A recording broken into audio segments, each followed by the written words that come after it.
noite. As investigações a Isabel dos Santos, no caso Luanda Leaks, as agressões policiais a uma mulher na Amadora e também a vitória de Rui Rio no PSD são temas desta prova dos 9, como sempre com Pedro Silva Pereira, Paulo Rangel e Fernando Rosas. Muito boa noite aos três, bem-vindos, como é habitual, às sextas-feiras. Esta semana tivemos um tema fortíssimo que ocupou toda a semana informativa. Vou começar por si, Paulo Rangel, por lhe pedir as suas principais conclusões, preocupações sobre este caso Luanda Leaks. Bom, em primeiro lugar, eu acho que há aqui um aspecto positivo, que é o aspecto da divulgação e da publicidade destes elementos. Eu acho que isso, ao contrário daquilo que em Portugal, a respeito de outros casos, vê-se com muito negativamente a divulgação destes elementos, eu acho que este é um caso positivo. Claro que eu acho que ele não traz nenhuma surpresa especial, porque só quem realmente vivesse noutro mundo é que poderia julgar que não havia aqui um caso de corrupção evidente, portanto, absolutamente evidente, em que os sinais são todos absolutamente concludentes e que tinham muito a ver com a cleptocracia do regime angolano, portanto, isso para mim era uma evidência, mas é totalmente diferente. Apesar de tudo, saber-se que é assim, sem se poder, digamos, pelo menos documentar em factos, até em documentos também, em contratos, em correspondência, que de facto existia aqui uma rede ao serviço da família dos Santos em Angola e que atuava muito através de Portugal e com certeza com algumas complicidades portuguesas. E, portanto, isso é totalmente diferente, digamos, ter essa certeza, embora sem nenhum documento e sem este material, ou tê-la já com este material, que não significa... Deixe-me interromper só para lhe perguntar, complicidades de todos os governos nos últimos anos? Bom, eu sinceramente, mais do que os governos, diria de personalidades, não é? De pessoas, com certeza que haverá também, não tenho dúvidas nenhumas de que haverá pessoas ligadas à política que também faziam parte dessa rede, ou dessas redes, ou que em algum momento, de uma forma ou de outra, pactuaram, porventura conscientemente, com isso. Mas isso, enfim, é uma coisa que só a própria investigação está ainda, a investigação jornalística, que não é a investigação judicial, como é evidente, está ainda a sair cá para fora e, portanto, eu penso que ainda haverá muitos dados a revelar. Mas não tenho dúvidas de que há, sem dúvida, isso sinceramente foi sempre uma coisa. Eu acho que em Portugal há uma grande complacência com a corrupção, sinceramente. E, portanto, é sempre a tentativa, vê-se as atitudes relativamente ao Lula, ao caso de José Sócrates e a outros, são sempre de que não há nada, de que tem que se provar tudo, de que ninguém sabe de nada. Não, isso, efetivamente, e relativamente a este caso, felizmente, as pessoas não estão a embarcar nessa onda. Mas talvez porque justamente, apesar de tudo, os laços ainda são mais longínquos. Mas eu penso que, enfim, é salutar, é positivo, mas é também muito assustador. E, atenção, isto, embora revele alguma evolução do regime angolano, naturalmente que houve muita gente também em Angola, que hoje ainda está, digamos, pelo menos no circuito do poder, não é? Que, com certeza, ao longo dos anos também teve vantagens deste tipo. Não digo do mesmo nível, porque estamos a falar da mulher mais rica da África, não é? Mas evidentemente que eu penso que ainda aqui isto é de facto um dossiê interminável e, portanto, há aqui ainda muita coisa que é preciso esclarecer. Fernando Rosas, concorda que existiram cumplicidades, também falhas, que permitiram a Isabel dos Santos agir como agiu? Eu gostava de dizer o seguinte, o aspecto, para mim, da maneira como eu vejo, como cidadão português e aqui a partir de Portugal, o aspecto central desta questão é como é que a elite política e economicamente dominante no nosso país, com o encobrimento e a cumplicidade de órgãos do Estado, de governos do PSD, do PP, do próprio PS, de políticos ligados a estes partidos, de grupos financeiros, de grandes escritórios de advogados, de grandes consultoras internacionais, como é que esta elite transforma uma parte, alguns setores da economia portuguesa, numa espécie de grande lavandaria do dinheiro sujo, extorquido ilegalmente ao povo de Angola pela cleptocracia que dominava esse país. E este é o aspecto central da questão, visto a partir daqui. Visto a partir de Angola, eles são, enfim, são o povo angolano, sobretudo, que é um país riquíssimo e que vive numa miséria enorme, são naturalmente as vítimas deste processo. E eu acho que este processo tem várias componentes. A primeira é a aliança de vários grandes grupos económico-financeiros na captação destes fundos da cleptocracia angolana. O Grupo Amorim facilitando a entrada do dinheiro de Isabel dos Santos no Eurobic e na criação do Eurobic, a SONAI na NOS, o Grupo Melo na EFASEC, bom, já para não falar no BES e no BES de Angola, porque o BES de Angola, a ESCOM, era uma porta giratória conhecida hoje da corrupção generalizada. Portanto, grandes grupos económicos, capital financeiro em Portugal. Não se pergunta, a ganância torna-se cega, surda e muda relativamente à muitas vezes alegada origem suspeita dos fundos de Angola. Em segundo lugar, a cobertura técnica e jurídica da lavagem operada por parte das grandes consultoras internacionais. Devo dizer que a Deloitte, a Ernst Young, a KPMG, a PwC e a Boston Consulting, todas estas 5, e as 4 primeiras são as 4 grandes, geriam as contas, a contabilidade e os movimentos do grupo, enfim, do grupo Sindica do Colo e Isabel dos Santos. E esta gente, de repente, indigna-se com a origem de fundos que eles geriam, cuja contabilidade organizavam e cuja consultadoria, do ponto de vista fiscal e financeiro, aconselhavam. E não só essas grandes consultoras, como os grandes escritórios de advogados em Portugal, que sabe-se bem quais são e já foram até publicamente apontados. Em terceiro lugar, o incentivo e a cobertura nesta captação dos governos portugueses. PSD, PP, PS, e todos os partidos políticos portugueses, sobretudo pelo seu silêncio, à exceção, é preciso dizê-lo, à reiterada exceção do Bloco de Esquerda, que foi o único partido parlamentar que desde sempre denunciou este tipo de processos.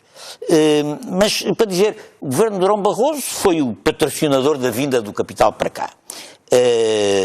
Enfim, estamos a vê-lo naquele espaventoso casamento da filha do Zé Eduardo dos Santos. É a Realpolitik. O Paulo Portas, de repente, quando se torna Ministro dos Negócios Estrangeiros, torna-se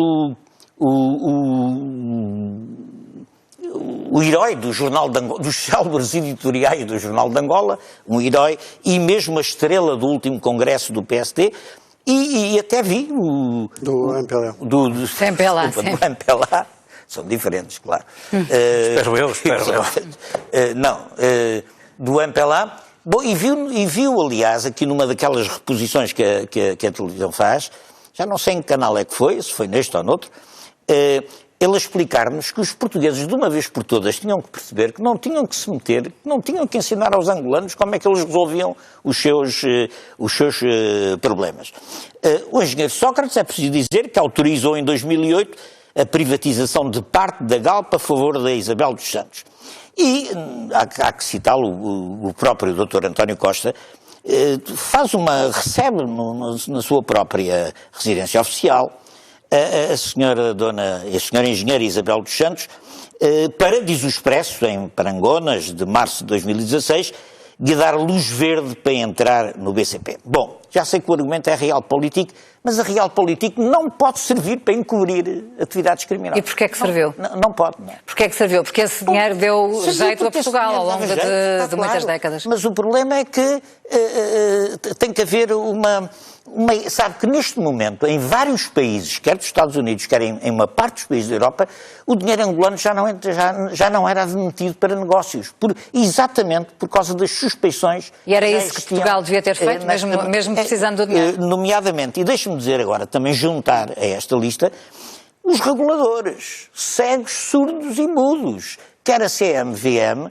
quer o Banco de Portugal. A CMVM anunciou agora que ia fazer vai iniciar umas ações de supervisão. Ora, é preciso também dizer duas coisas. Em primeiro lugar, é que em vários países já não entrava dinheiro angolano. E em segundo lugar, que nesta altura, há vários anos a esta parte, há reiteradas queixas, denúncias aos operadores sobre a ilegalidade de muitas destas operações sem que nada tivesse sido feito. E finalmente, e com isto acabo, juro que com isto acabo, há um quinto aspecto que merece atenção, que é que esta cleptocracia cooptava para gerir as suas empresas políticos portugueses, nomeadamente ex-ministros, que cooptavam-os porque isso lhes dava alguma credibilidade do ponto de vista externo, nomeadamente do ponto de vista internacional, onde por vezes era difícil já nos Estados Unidos, nomeadamente, fazer negócios.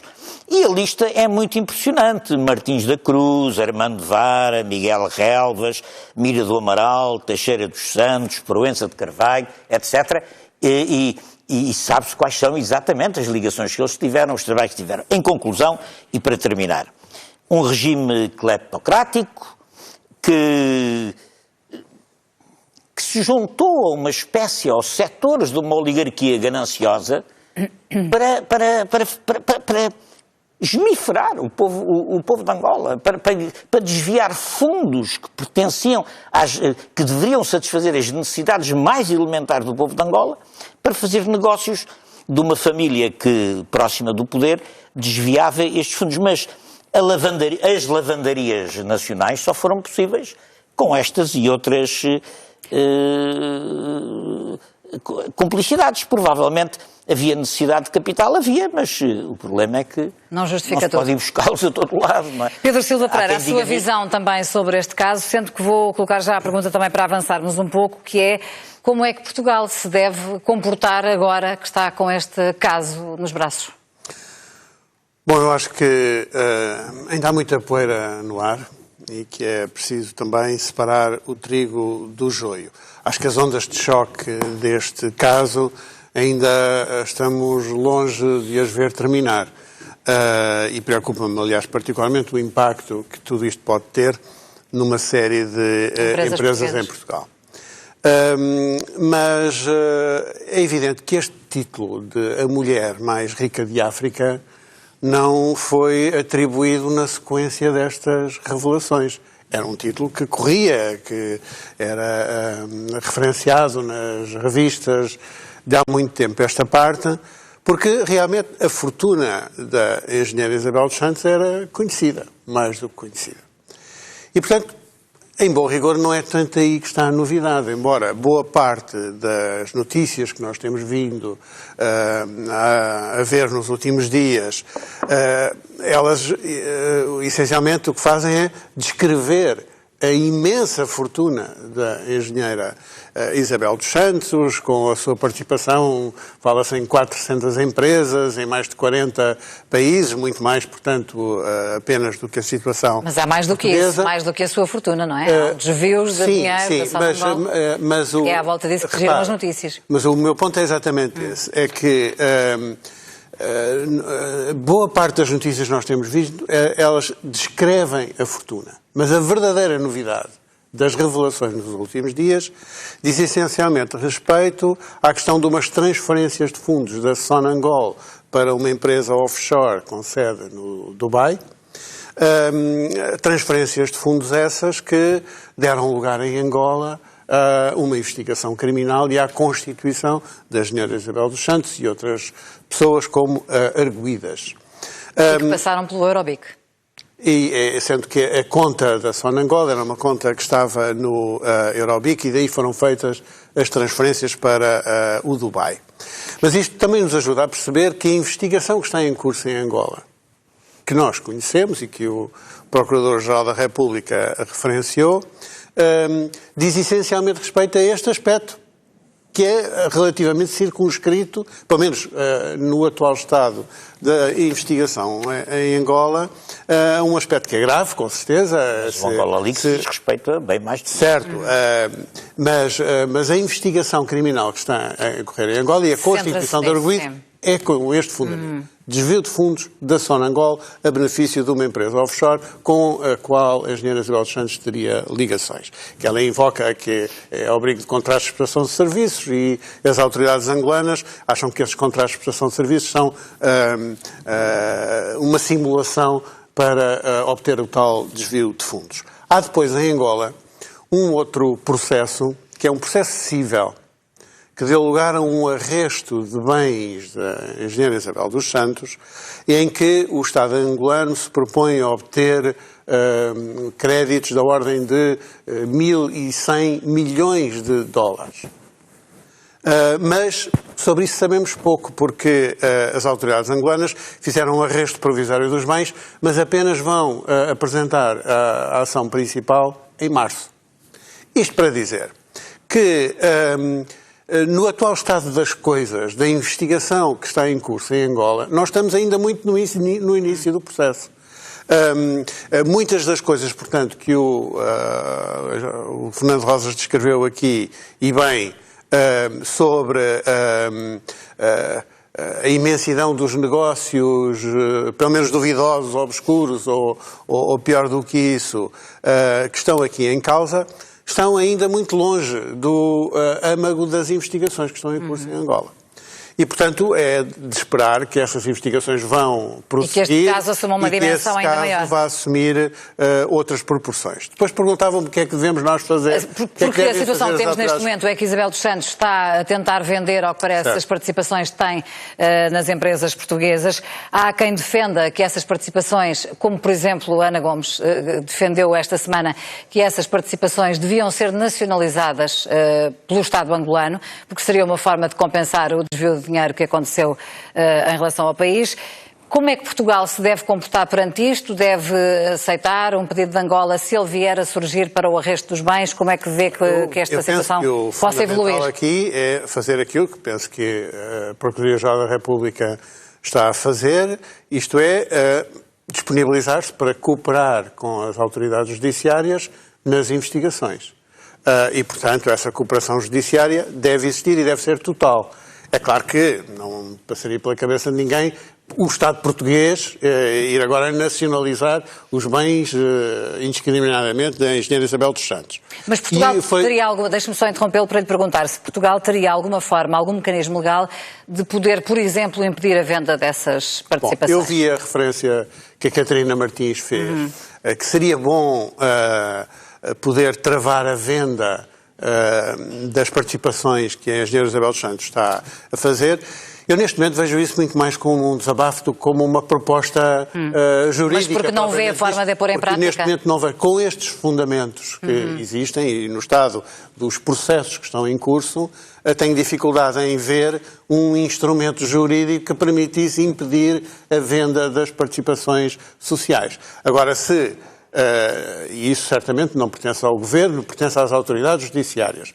Se no âmbito dos processos em curso, em Angola, e da cooperação judiciária com as autoridades portuguesas, for possível recorrer a instrumentos que permitam ao Estado angolano fazer as suas investigações e preservar os bens que estão em causa nos alegados ilícitos, então evidentemente que todos os meios devem ser utilizados. Mas isso depende de um fundamento legal, porque nós também somos um Estado de Direito e, portanto, apenas podemos recorrer a instrumentos que tenham um fundamento legal. Fernando Rosas, vou-lhe já passar a palavra, porque já sei que quer falar sobre este assunto, mas Paulo Rangel há de querer também. Perguntava-lhe se tem preocupações sobre as consequências que este caso pode ter em Portugal, nestas empresas, que são grandes empresas em Portugal, de grande importância, e também como é que vê a solução deste problema. Se as participações devem ser vendidas, se devem ser nacionalizadas por Angola, se Portugal tem alguma forma de intervir. Há uma coisa, sabe, há aqui uma diferença, que aliás não é só neste caso. Com o Pedro Silva Pereira muito grande. O Pedro Silva Pereira diz, aqui nós o temos visto nestes dias, no fundo a descrição da imensidão de bens que tem a Isabel dos Santos, e realmente depois há uma questão mais circunscrita, mesmo assim grave, como ele disse, e é verdade, porque o circunscrito estamos a falar de 115 ou 120 milhões de dólares, portanto não é propriamente uma coisa menor, mas que de facto quanto ao resto é apenas, no fundo, são quase fotografias de imóveis e nomes de empresas e tal. Mas é que isso As pessoas, quando exercem determinados cargos, ou quando têm e têm uma fortuna colossal, têm de explicar como é que a têm. Por isso é que eu sou totalmente a favor do crime de enriquecimento ilícito. Sempre foi e continua a ser. Mas, independente disso, têm que explicar. Porque quer dizer, não é, como é que esta senhora tem uma fortuna colossal desta dimensão? Como é que isto surge? Essa pergunta não foi feita e devia ter sido. Claro, não, eu acho que essa pergunta... eu acho que toda a gente sabe qual é a resposta, quer dizer... agora, depois, obviamente, provar em termos jurídicos... Não foi feita na prática, não é? Pronto, mas o que eu digo é, vamos cá ver, não é indiferente fazer um retrato da situação de fortuna que existe, porque ela permite logo perceber que há qualquer coisa que está mal. E que, se fosse uma coisa simples de explicar, e se a pessoa realmente tivesse um percurso normal... E se não tivesse sido feito à custa de, justamente, um regime cleptocrático, a engenheira Isabel dos Santos teria, com certeza, alguma facilidade em explicar. Quando as pessoas não têm facilidade em explicar, é porque alguma coisa está mal. Portanto, não é indiferente fazer isto. Portanto, do meu ponto de vista, este era só o primeiro ponto. Mas então, indo agora à situação atual. À situação... Eu estou preocupado, realmente. Eu acho que isto vai ter um impacto negativo sobre as empresas portuguesas. Há uma coisa em que o Fernando Rosas tem razão, não é? As pessoas, no fundo, quando aceitaram a participação deste tipo de capital, ou quando cooperaram nele, ou quando se viram na necessidade de o aceitar, não eram propriamente, digamos, tão naifes, ou tão ingênuas, ou tão desconhecedoras de que havia um risco, e mais, até de um risco, não apenas disto ter sucedido e, portanto, de ser um dinheiro que tinha uma origem, efetivamente, digamos, suja. Não é apenas isso, é que o regime de Angola também não iria durar para sempre e, portanto, que esta situação se poderia reverter. Quer dizer, isto não é uma coisa que pessoas experientes, como aquelas que estão nesta... E, portanto, obviamente que as empresas correm hoje um risco que também elas próprias calcularam, provavelmente, quando perceberam isso. Agora, eu acho que aqui Portugal deve atuar com todo o cuidado, isso eu acho que deve atuar com todo o cuidado.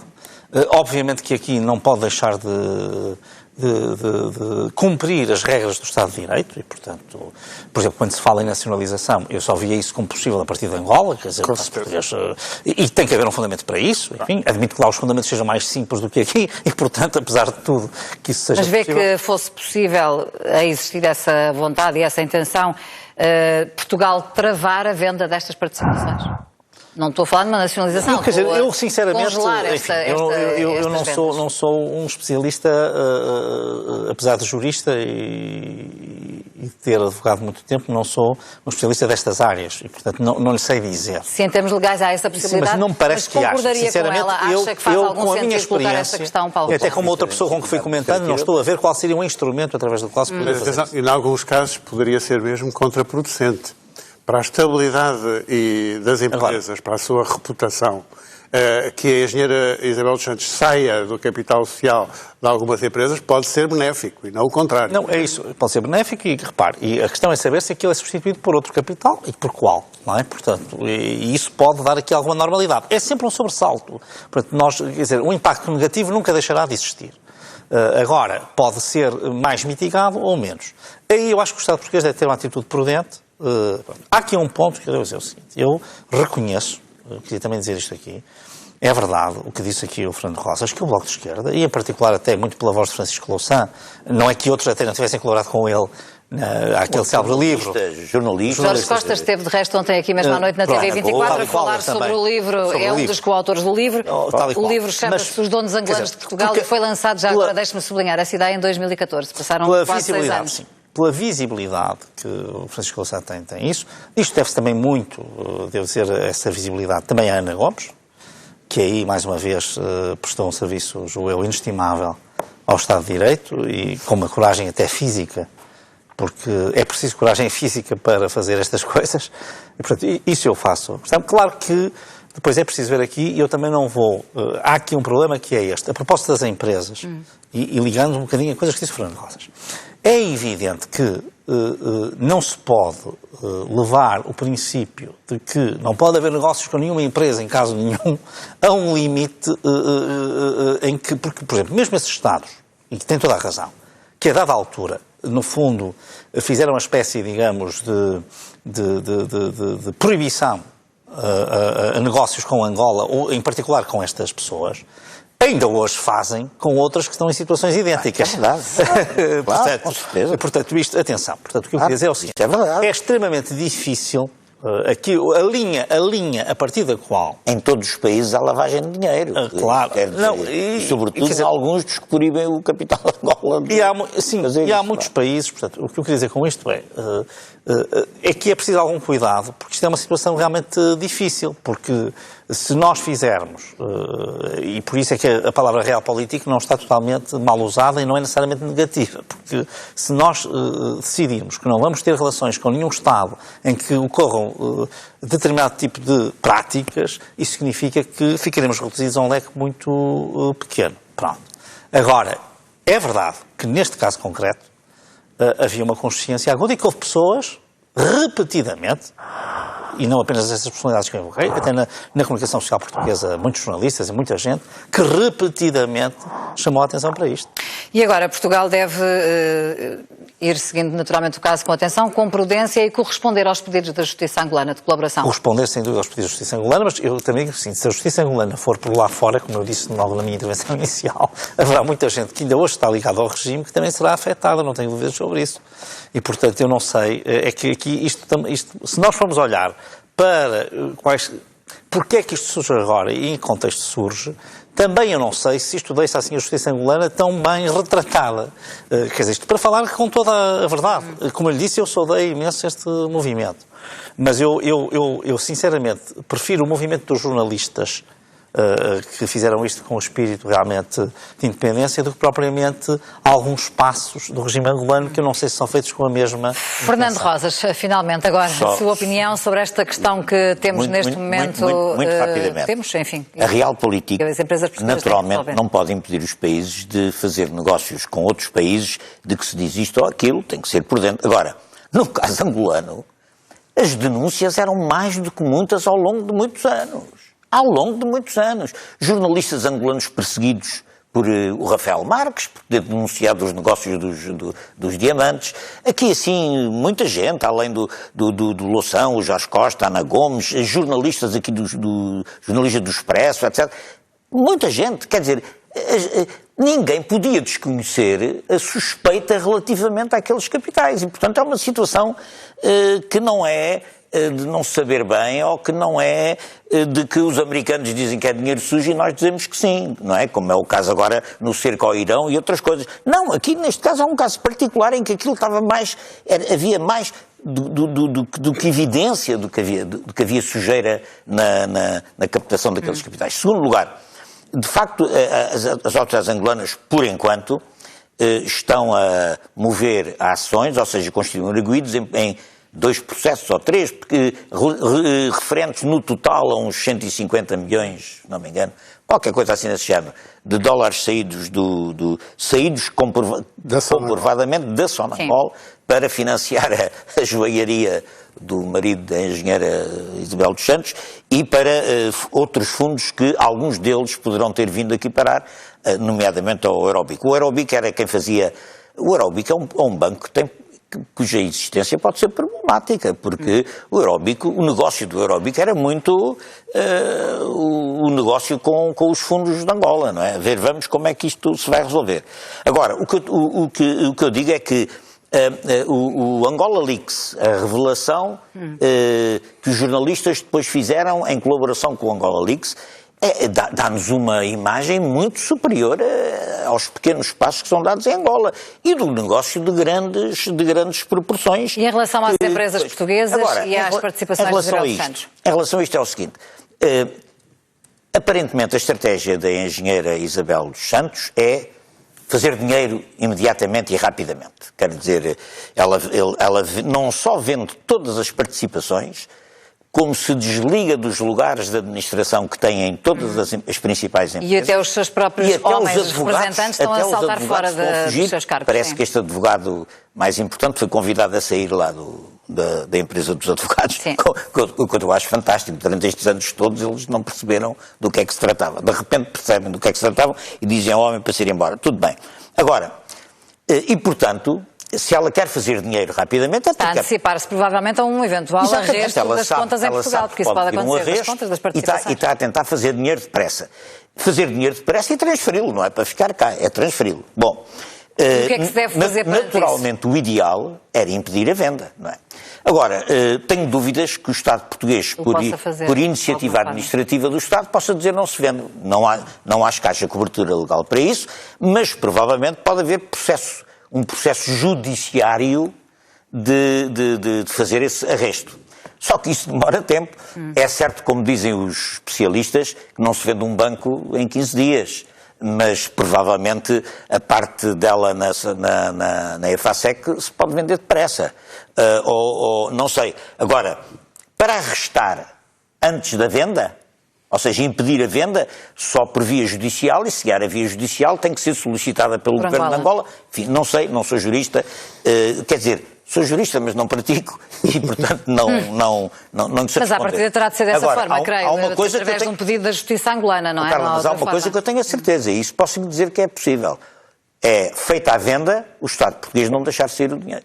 Isso pode acontecer. Através de que mecanismos? Como é que se põe em prática? Através de mecanismos de controle financeiro que têm a dizer que se o senhor vendeu, o dinheiro agora não sai. Não sai enquanto não se resolver o problema da... E acha que o Governo, e acha que Portugal devia tomar essa atitude? Eu acho uma dessas. Quer dizer, o problema aqui é garantir que o dinheiro fica à disponibilidade de uma solução que resolva o interesse do Estado angolano e o interesse português. Porque, evidentemente, há aqui dois interesses que têm que ser conciliados. O interesse do Estado português no que respeita a empresas que são importantes para a economia portuguesa, mas também o interesse daqueles que foram roubados, não é? Quer dizer, que são os angolanos. E, portanto, é preciso, a prioridade devia ser travar o dinheiro. Ou impedir a venda, ou não sendo possível impedir rapidamente a venda, o Estado intervir com os mecanismos que tem, e esses efetivamente, porque eu isso informei-me junto dos economistas que sabem, o Estado tem mecanismos que podem não deixar sair o dinheiro da venda, não é? E em certo sentido, arrestá-lo ou penhorá-lo, não sei qual é a figura jurídica, até que haja uma decisão judicial sobre este assunto. Pelo menos isto devia ser feito e acho que o Governo, pelo menos, deve encarar mas não é o Governo que tem competência para isso. Vamos lá ver. Isto tem que ser visto com os fundamentos jurídicos para uma intervenção dessa natureza. Não pode ser feito em cima de joelho. E, portanto, a Procuradoria-Geral da República está a analisar o caso, a cooperar com as autoridades judiciárias angolanas e certamente fará aquilo que estiver ao seu alcance. Do que nós estamos a falar, esse arresto dos bens depois de uma eventual venda, esse arresto dos bens teria que estar associado a uma ação principal e o Estado português, ele próprio, não tem legitimidade para isso, porque aqui haver desvio de fundos seria de fundos angolanos. Portanto, é por isso que esta iniciativa teria que ser gerada no âmbito de um processo em Angola e um pedido de cooperação com as autoridades portuguesas e então nesse quadro, eventualmente, isso poderia ser possível. Mas lá está, isso depende desse fundamento e esse fundamento, a meu ver, só pode vir das investigações em curso em Angola.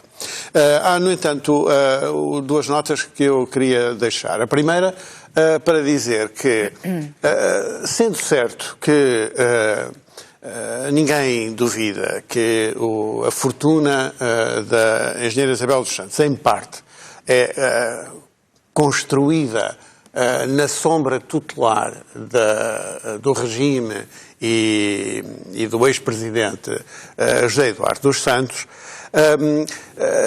acho também que é um bocadinho um salto lógico, um bocadinho excessivo, agora tratarmos todas as pessoas por esse mundo fora que tiveram, por alguma circunstância, negócios com as empresas com participação das engenheiras Isabel dos Santos em coniventes com as ilicitudes que foram cometidas em Angola.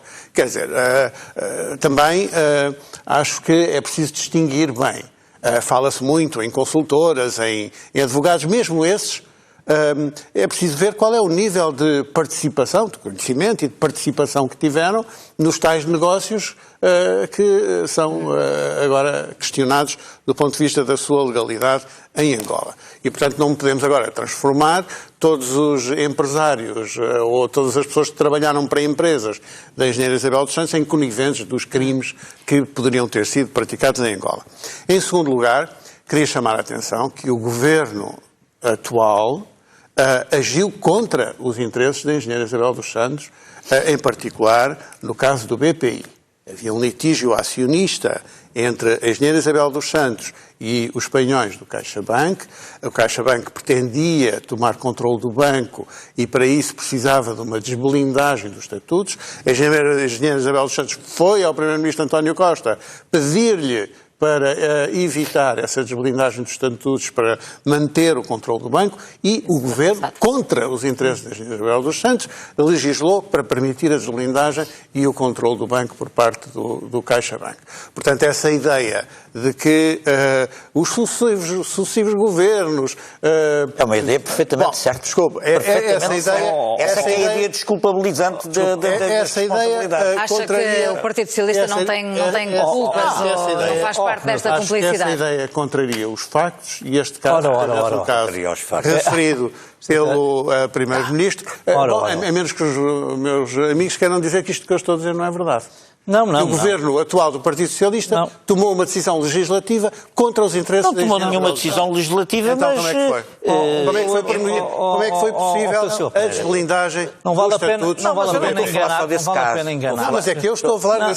Mas é que é quer restringir a coisa à meia dúzia de casos. Não estou a restringir. Eu não estou só... Está a restringir e desculpabilizar. Estou a dizer que este caso mostra como a ideia de que os governos têm uma passadeira vermelha para os interesses... Mas não apaga o passado, Pedro Silva Pereira, não apaga outras eventuais cumplicidades do passado. Isso aconteceu. Não, é verdade. Isso já tinha, também havia aí, tinha tido o Banco de Fomento de Angola, tinha tido o papel que o Banco Central Europeu aí teve, portanto, o governo português não sei se atuou assim tão com vontade. Foi contra a vontade. Foi. Legislou contra a vontade. Vamos avançar para outros temas que marcaram esta semana e há uma polémica que assumiu grandes contornos, o caso de uma mulher alegadamente espancada por agentes da PSP na Amadora. Fernando Rosas, vou começar por ouvi-lo a si, que faz questão de falar esta semana sobre este caso, nomeadamente sobre a tomada de posição de um sindicato que veio dizer que esperava que o polícia que foi mordido alegadamente por esta mulher não apanhasse doenças graves. Olha, eu acho este caso, sabe, esta coisa da violência policial, talvez por causa do meu passado político, porque sofri também noutro tempo, é uma coisa que me revolta muito. Quer dizer, se há alguém que defenda convictamente a necessidade das forças de segurança respeitarem a lei, a ideia de que as forças de segurança estão cá para defender os direitos e as liberdades e as garantias dos cidadãos, e não para atentar contra elas, eu sou um entusiasta disso. E vejo com pena que alguns importantes progressos que se fizeram nisso depois do 25 de Abril, estamos a viver uma conjuntura de alguma regressão nesta matéria. E eu pergunto, como é que é possível que uma senhora trabalhadora regresse à casa no fim do dia de trabalho com a filha que tem 8 anos de idade, a filha esqueceu-se do passe, sendo que a filha, como tem 8 anos, nem sequer paga bilhete, mas é que mostrar o passe. A senhora disse ao condutor da Vimeca que o filho telefonou ao filho para ele estar na paragem com o passe da miúda. E o condutor vai chamar um polícia, o polícia...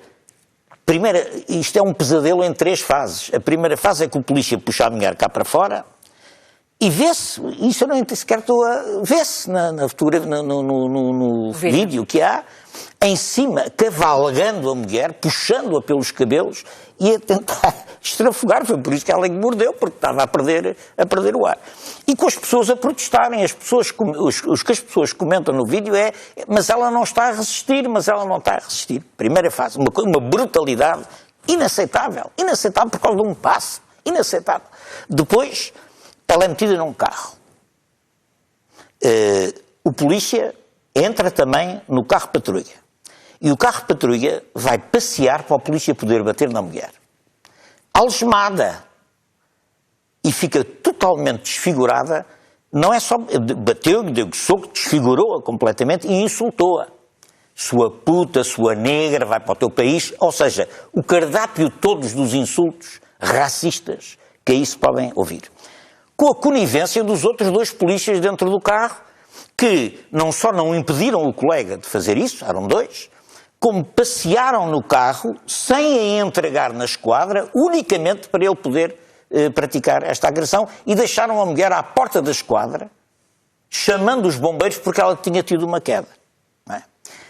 Como se isto não fosse suficiente, naturalmente a mulher era uma mulher com a consciência dos seus direitos, arranjou um advogado, apresentou imediatamente queixa, fez o que devia fazer como cidadã, mas depois há um sindicato unificado da polícia, um daqueles 13 sindicatos que por lá há, ou 14, ou como é que eles são, a dizer que esperam que... O comentário que eles fazem a isto é que esperam que a senhora não apanhe nenhuma doença por causa... O senhor, o polícia. O polícia não apanhe nenhuma doença.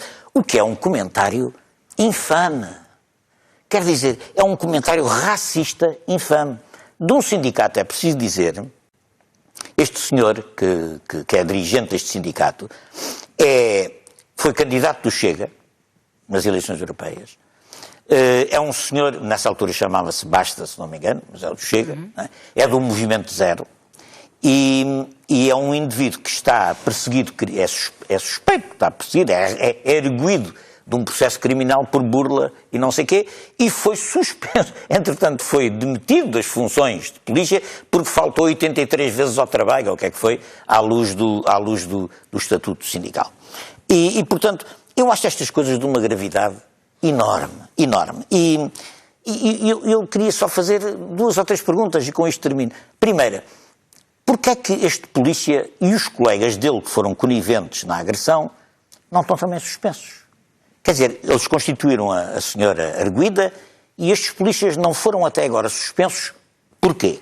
Foi apenas aberto um inquérito por parte do... Pois, mas porquê é que não estão suspensos? Quer dizer, um indivíduo que faz isto não deve ser imediatamente suspenso das suas funções até se averiguar, até o tribunal averiguar o que é que se faz.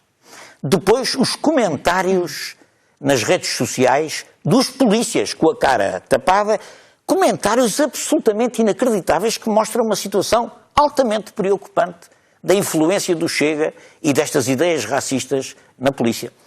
Eu gostava de dizer o seguinte, este caos racista e violento que me parece estar a meter-se na segurança, nas forças de segurança, deve ter o nosso cuidado, porque repare, os sindicatos e estes grupos de polícia não têm uma relação com o Estado como o Ministério Público. O Ministério Público é uma coisa autónoma e tem autonomia e gera-se por si próprio. Estes polícias estão sujeitos à obediência hierárquica, ao comando da PSP e ao comando do Ministério da Administração Interna.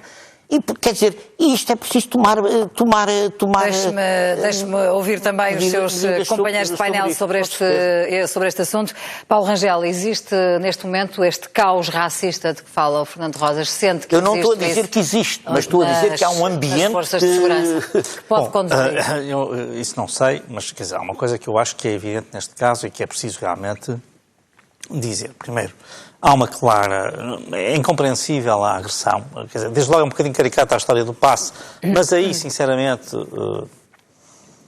nada disso levaria necessariamente, podia ser um excesso de legalismo, mas quer dizer, se a pessoa saísse, chamou a polícia se apercebesse do caso, o que seria normal era não fazer nada e até dizer... O filho dela tinha vindo para a paragem com o passe. Eu sei, mas quer dizer, mas mesmo que isso não acontecesse, quer dizer, vamos cá, mesmo que isso não acontecesse, quer dizer... Pois, exatamente. Quer dizer, isso é relativamente irrelevante, é verdade? Pronto, mas enfim, depois, realmente, uma reação deste tipo, independentemente do motivo rássico, mas claro que o motivo rássico, do meu ponto de vista, agrava, não é? Mas quer dizer, independentemente disso, contra qualquer pessoa, em qualquer circunstância, é uma coisa inaceitável. E depois todos esses contornos, não é? Portanto, que aparentemente são flagrantes. Quer dizer, o que eu digo é, nós não estamos a falar, há pouco disse alegados, mas quer dizer, de facto existem vídeos, não é, nos quais se percebe que as coisas estão para lá do que é aceitável. Pode não ser exatamente como aqui o Fernando Rosas retratou, mas quer dizer, não anda nada longe disso. Mas Paulo Rangel acha que isto pode ter sido um caso isolado ou que é revelador sobre um determinado ambiente que se vive dentro das forças de segurança? Essa evidência, essa flagrância, tem muito a ver com a questão da suspensão. Quer dizer, é um motivo para que haja uma suspensão, porque, quer dizer, os dados são demasiado evidentes. E depois há uma coisa com a qual eu estou de acordo, quer dizer, é que é tudo mau. Um polícia tem que ter uma obrigação especial de comedimento. Quando o próprio não tem, que pode às vezes, enfim, perder a cabeça, neste caso não se justifica minimamente, mas admito outros casos que estão mais numa linha mais difícil, em que há mesmo até violência por parte da pessoa, etc. Então aí os outros dois colegas que lá estão têm a obrigação de intervir para eles próprios terem esse comedimento. E depois, a questão do sindicato. É que eu acho que cada uma das coisas tem um grau de gravidade, parece que estão, e acumulantes ainda têm a maior, mas que é cada vez maior, porque um sindicato então é que tem de ter exatamente a atitude contrária.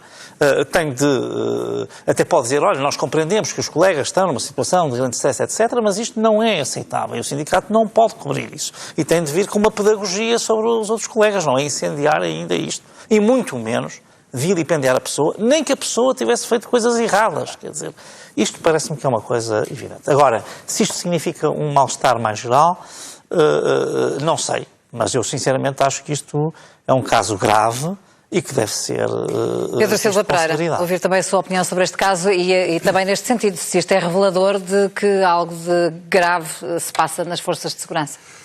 Eu acho que é um caso gravíssimo e acho que é revelador de que algo de muito grave se passa realmente nas forças de segurança. Há um certo caldo de cultura em formação que é perigosíssimo. Que tem a ver com o Chega e com o Movimento Zero? Tem a ver com o quê, exatamente? Tem a ver com isso? Tem que ver com tudo isso. Vamos lá ver, neste caso em particular, parece-me evidente, enfim, o inquérito determinará ao certo, mas parece-me evidente que aquelas lesões não são consistentes com a teoria de uma queda. Aquilo não é fruto de uma queda. E, portanto, se não é fruto de uma queda, aquelas lesões aconteceram durante o período em que a senhora esteve sob custódia da polícia.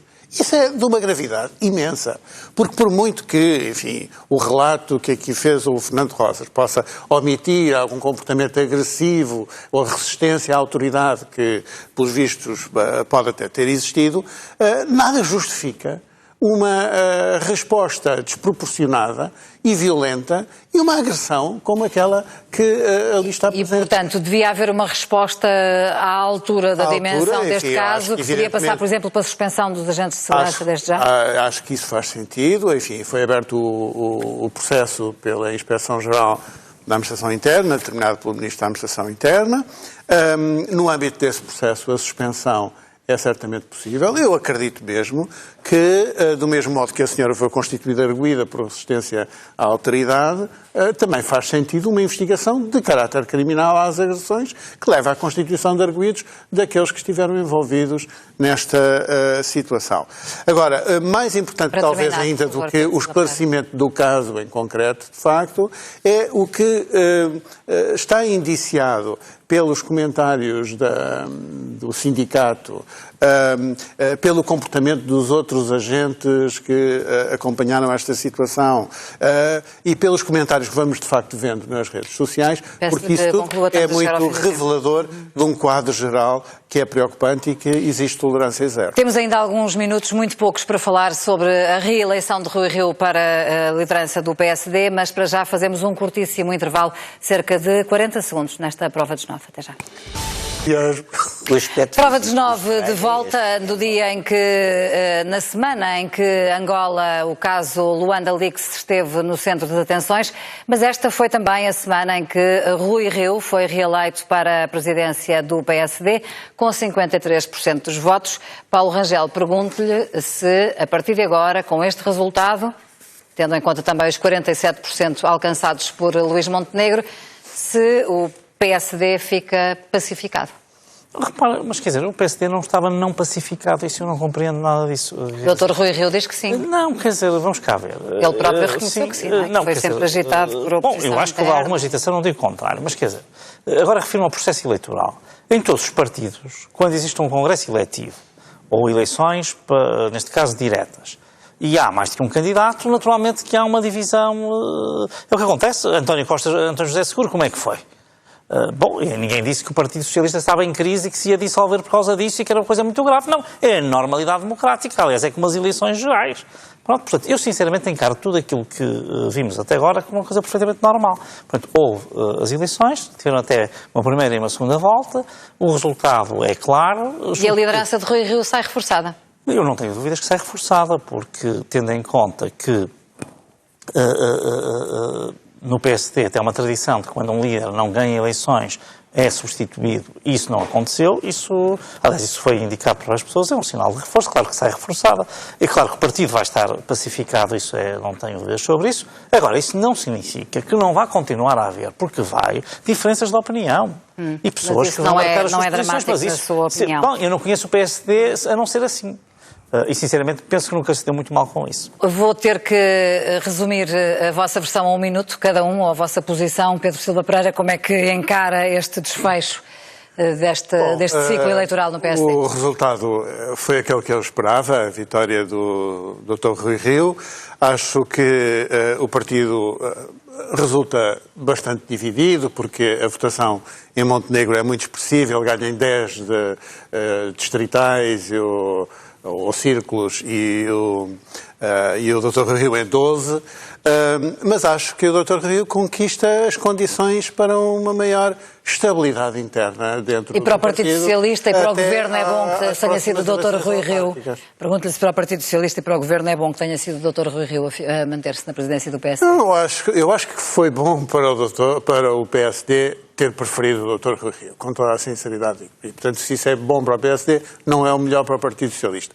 Do ponto de vista da possibilidade de convergências em assuntos estruturais, a disponibilidade do Dr. Rui Rio parece ser maior do que aquela que o Dr. Montenegro anunciou.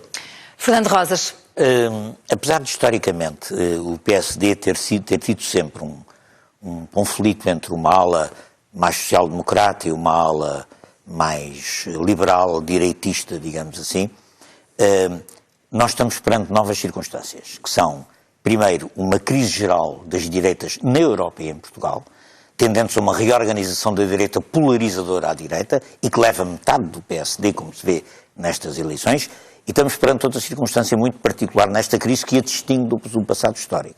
É que o PSD vai estar, provavelmente, um longo período fora do poder e estes partidos clientelares do centro são partidos que, fora do poder, se dão mal.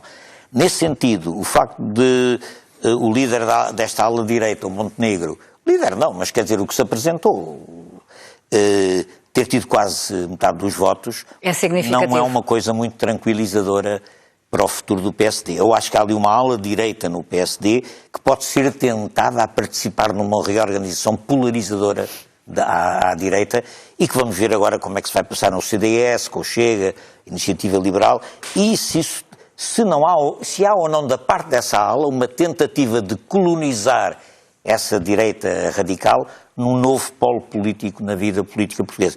Na Europa essa tendência existe e em Portugal vamos ver. Pode ser que sim, pode ser que não. Fernando Rosas, Pedro Silva Pereira, Paulo Rangel, muito obrigada aos três pela vossa presença uma vez mais na Prova dos 9, que termina aqui agora na TVI 24, o programa Mais Futebol. Boa noite e bom fim de semana.